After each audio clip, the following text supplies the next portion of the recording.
Bom dia, terceiros anos, continuando aí com as nossas aulas sobre regionalização.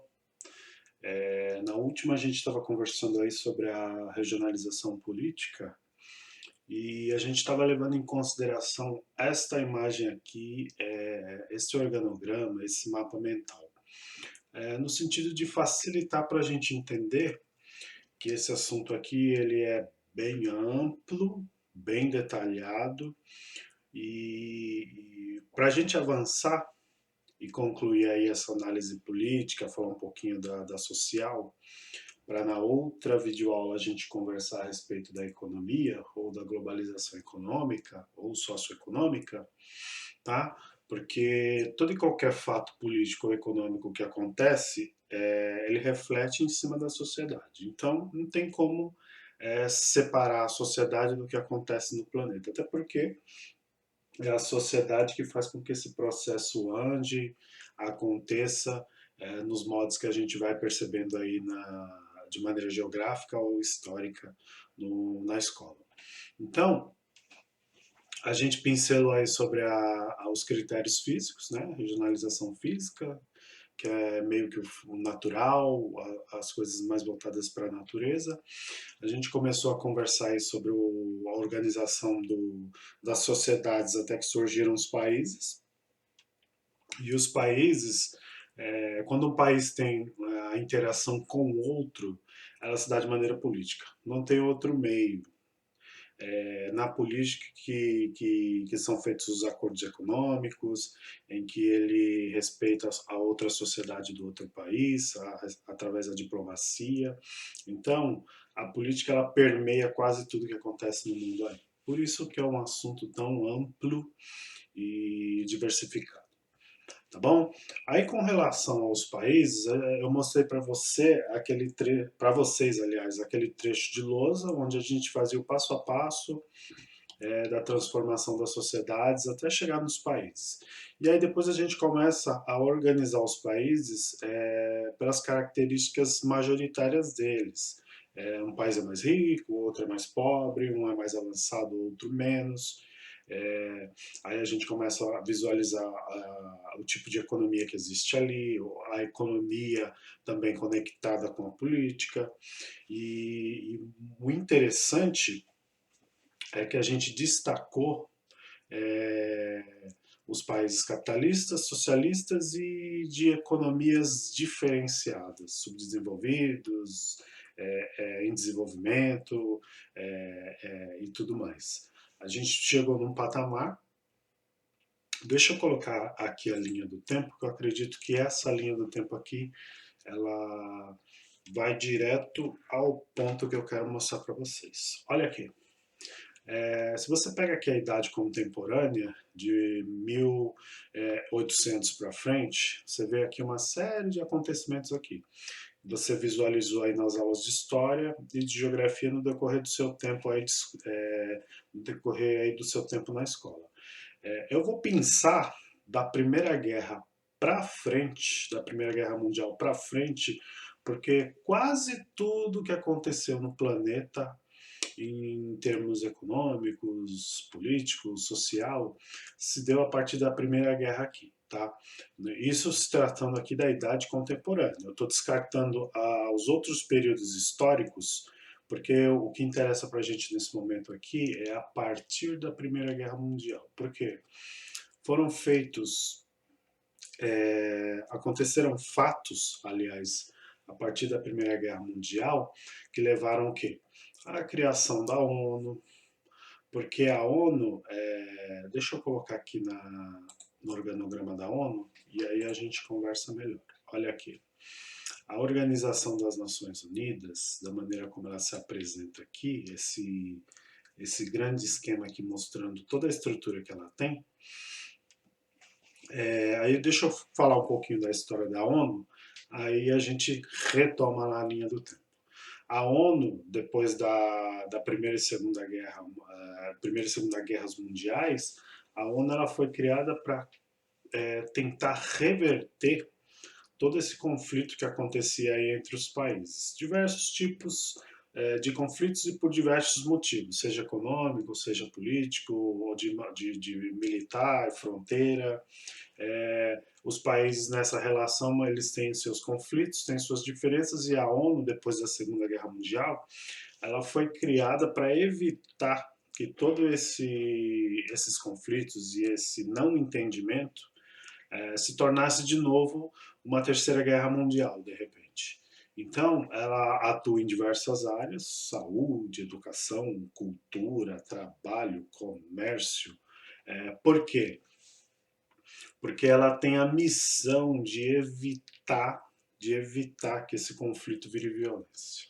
Tá? As pessoas, os países podem discordar, mas o papel da ONU é fazer com que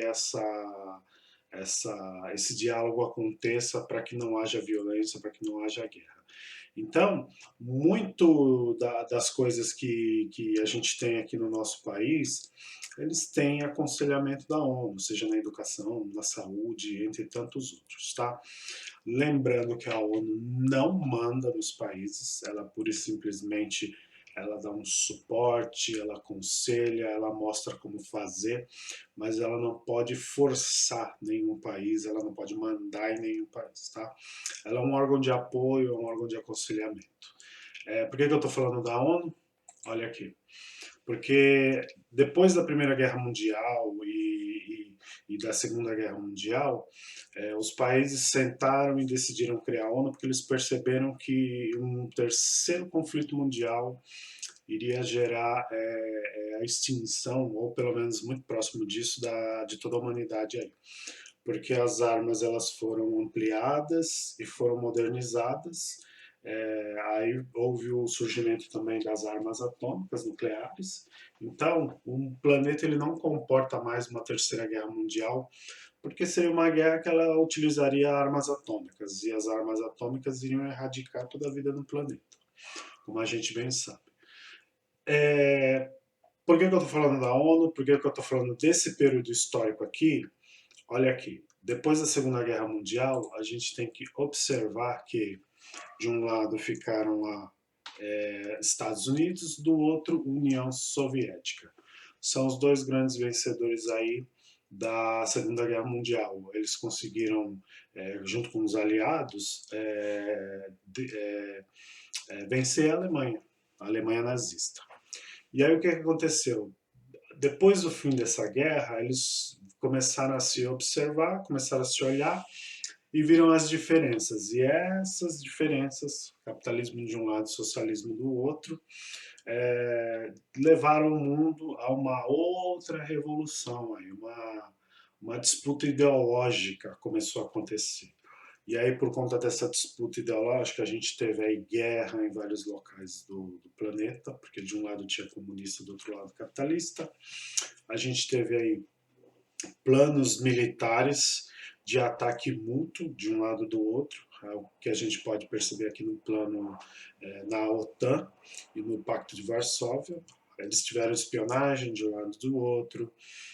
A União Soviética forçou vários países ali do leste europeu a se tornarem socialistas, ou eles seriam invadidos e destruídos. Os Estados Unidos, por outro lado, ele influenciou soltando dinheiro para os países, tá? Para que eles mantivessem lá o seu regime capitalista, a sua estrutura capitalista, tá? A Alemanha foi dividida porque ela foi perdedora aí na guerra. Ou seja, nas aulas de história você vai perceber com muito mais detalhamento isso. Qual é o foco disso aqui? É chamar a sua atenção para o momento aí da Guerra Fria, que modificou de novo toda a política e economia do planeta, tá? Olha aqui que interessante, esse mapa aqui, ó, ele mostra a cortina de ferro. Que cortina de ferro que é essa? São os países que foram obrigados a se tornarem socialistas, comunistas, por conta aí da ameaça dos soviéticos de invasão e de violência. No restante aqui em azul, você pode perceber que todos eram capitalistas, com o apoio aí dos Estados Unidos, que financiava a reconstrução dos países destruídos pela guerra, aquecendo a economia, fazendo com que eles ficassem mais fortes. Tá? Então, quando a gente volta aqui, ó, Nesse finalzinho aqui da Idade Contemporânea, a gente pode perceber que tudo aqui foi resultado da regionalização política. Houve aí uma divisão política dos países em todos os continentes, e aí eles adotaram ou o lado socialista comunista ou o lado capitalista. Um ou outro ficou neutro porque podia, tinha força para ficar neutro, mas a grande maioria dos países foi obrigado aí a escolher um dos dois lados, tá? Ou por medo ou por interesse, tá? E isso aqui é o que a gente chama de nova ordem mundial, tá? A partir da Primeira Guerra Mundial, o mundo mudou tanto que foi chamado aí de nova ordem mundial, tá? Por conta aí de todo esse entrelace político, de um lado aí os capitalistas, do outro os socialistas, representados aí na figura maior de Estados Unidos e União Soviética, tá? É o que a gente chama aí de mundo bipolar, tá? Tem aí duas polaridades, Estados Unidos e a União Soviética, tá? Mais para frente, depois do final aí da Guerra Fria, porque houve um final em 1989, 1990, aí a própria União Soviética deixou de ser União Soviética, virou Rússia, se tornou um país capitalista e, e, e aí a gente teve o surgimento de outros países como polos de poder, tá? E aí a gente tem um momento aí de multipolaridade, tá? Um breve momento de multipolaridade, porque caiu a União Soviética e subiu aí como única potência os Estados Unidos. E aí em pouco tempo a gente passou de multipolaridade para unimultipolaridade, ou seja, uma única potência e várias outras menores disputando aí entre elas o segundo lugar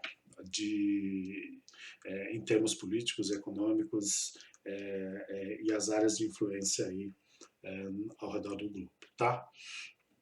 Então, politicamente, esse momento aqui, ele é muito diversificado, porque foi uma mudança atrás da outra, e isso levou aonde? Depois que os Estados Unidos ganhou, então não havia mais uma outra potência para rivalizar com eles de igual para igual. Então o foco foi aos poucos saindo da política, tá? E foi entrando na economia. Aí é o momento que a gente vê surgindo aí fortemente essa ideia de globalização, tá? Que vai ser objeto de estudo na nossa próxima aula aí. Ou seja, na videoaula que vem, eu vou fazer o apanhado geral de tudo isso aqui que eu falei e vou inserir o componente aí econômico, falando da globalização e dos resultados que isso trouxe para o mundo a partir desse momento histórico aqui, geográfico, tá? Então, até a próxima aula. Obrigado. Tchau, tchau.